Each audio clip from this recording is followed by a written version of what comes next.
So, you're asking yourself, how can I make a black dramatic photo with a black background and nothing in there? So it will not distract anyone from my subject, and it might have this artsy dramatic look. Let me show you, this is very, very simple. Bokeh Photos. Affinity Photo. This is our regular photography, as you can see. This is f1.8, ISO 320, 1/125th of a second. Pretty easy. This is the same photo, I mean the same person in the same place, just from the profile, and this is f7.1, 1/160th, but this doesn't matter. Pretty much this photography should be black, because there is only single source of light, and this light is my flashlight, my speed light. Nothing more. The main idea is, first, you set up your camera so you will take a black photo. Everything should be dark, pitch black. Then you are starting to add light, and if you start seeing something, you add light enough so the effect that you see on the image, like for example here, will be satisfactory to your recommendations, to your requirements, until you are happy, pretty much. And that's the bottom line. This is done with a speed light. I could, for example, do this by using a handlight, a torch light, or anything else, candles all around. The main idea is that, as you can see, this is being done pretty much outside. So behind there is nothing that can reflect the light from the speed light. This is crucial, because this light just simply evaporates into the space. Here's the same. As you can see, if I pump up the exposure by 5, you can see that this is pretty much the park in the background, in the outside. But the light doesn't come back because it doesn't pretty much reflect from anything. There is nothing white there. There is no white wall. Nothing. The only light we have is here, and pretty much that's it. Of course, we can lower down the highlight so it will look a little bit toned, and there you have it. This is our photography. This is how we can do a black background. Just pump up the aperture so everything by default will be sharper. There will be a lot less light, and then you have to add light to compensate for that, for the aperture, so the subject will be lit as it should be, and all the background will be black naturally. So how did I do that? I pretty much used a cheap Yongnuo speedlight, a very cheap tripod for that, and an umbrella, also very cheap. This is, as you can see here, 18 millimeters, done from a couple of meters.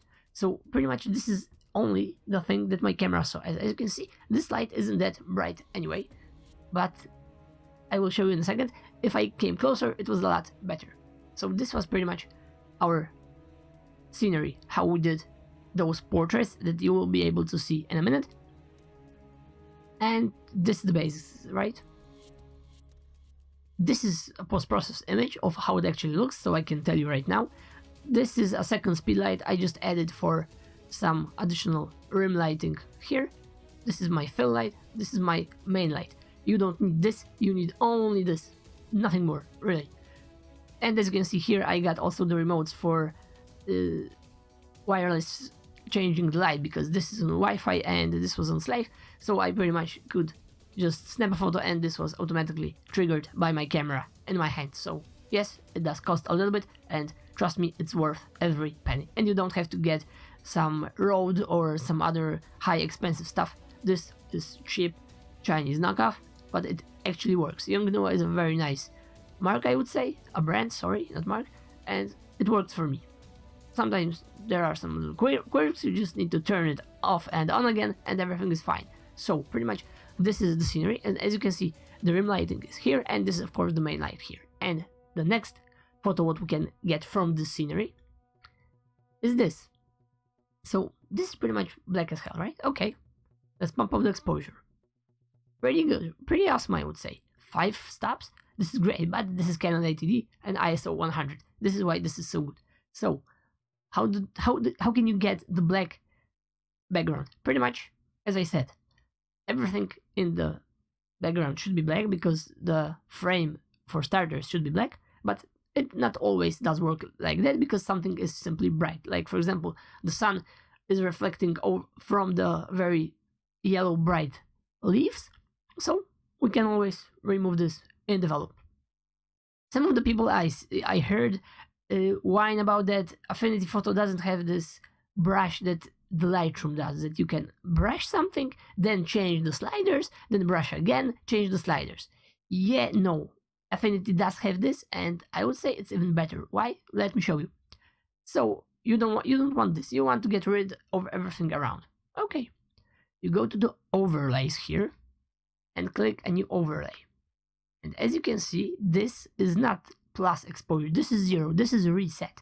We have our brush. This is pretty much big, and I can mask what I want to change. Okay, and now if I change, for example, exposure, I change only what is masked by me. This is pretty much the equivalent of Lightroom brush tool, I would say. So I can narrow it down here. I can also feather the brush, so I can add a little bit darkness all around here if I want to, or how much I want to. And for example, this is very bright, so yeah, we got -5 exposure on that, and this is pretty much the max we can do on a single layer. So we can just simply go to overlays, create a new layer, mask this, go to basic, and minus the exposure of another 5 factor. And there you have it, a simple photo with a black background. Yes, it does require a little bit of photoshopping, I would say, but this is very, very simple. If you do everything correctly in the camera, this is no problem. This is fun. And as you can see, it's doable. You can do this with me in any photography. And from that photo, let me go a little bit back, we got that. I moved a little bit closer, we get something like that. This is our raw file already pitched black. And then in the end, I went for something like that. And this is pretty much done with a single speedlight. The second speedlight was hitting from that side, but I don't really use the trim light because everything is cropped anyway, because here is the logo. You will see this in a moment, what I actually was able to do with a single speedlight and outside pretty much. In a park, in a city park, nothing else. You don't need anything more. Just a simple tripod, a speedlight, an umbrella. The bigger the better, but umbrellas are dirty cheap. You can get an umbrella for like $3-4 and they are perfect, because you will be doing this in RAW and you will post-process this, and yeah, post-processing does save you a lot of possibilities that you have, because you don't, for example, have the perfect exposure on set. You can always do this here at home, but hey, you have to do something if you want the effect. And there you have it. So how do you do the black background once again? First of all, start with pitch black image frame on your camera. Set the settings so everything will be black. Like slowly lower down the time you can have, if you have a cheap speedlight, 1/200th of a second. Then you lower the ISO to 100, and then you pump up the aperture, for example 7.1 or 5.6. If you don't know what is the best, usually there is a saying, everything looks great in f8. So just simply go with f8, and then you have to add light to actually lit your subject to the proper values you like, and it looks okay.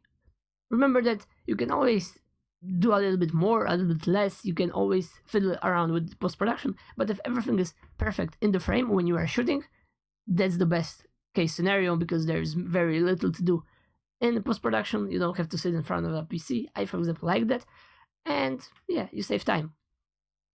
So that's it. You need to have a cheap speedlight. You can, of course, try to use your speedlight from your camera if you have one, a pop-up, but it will be probably too hard, and you will have to solve this anyway. So yes, the speedlight is something you should buy with a tripod and an umbrella. It does cost a little bit, but it's worth every penny, and it's really for the effects you can get, and you will see right now that I can get. This is dirty cheap in my opinion. The best stuff I bought in like forever. Okay, books are the best stuff I'm buying forever, but yeah, this is pretty much great. So I'm whining a little bit too much. Let me go once more. We got something like that. We created something like this in the end. I would say this looks awesome.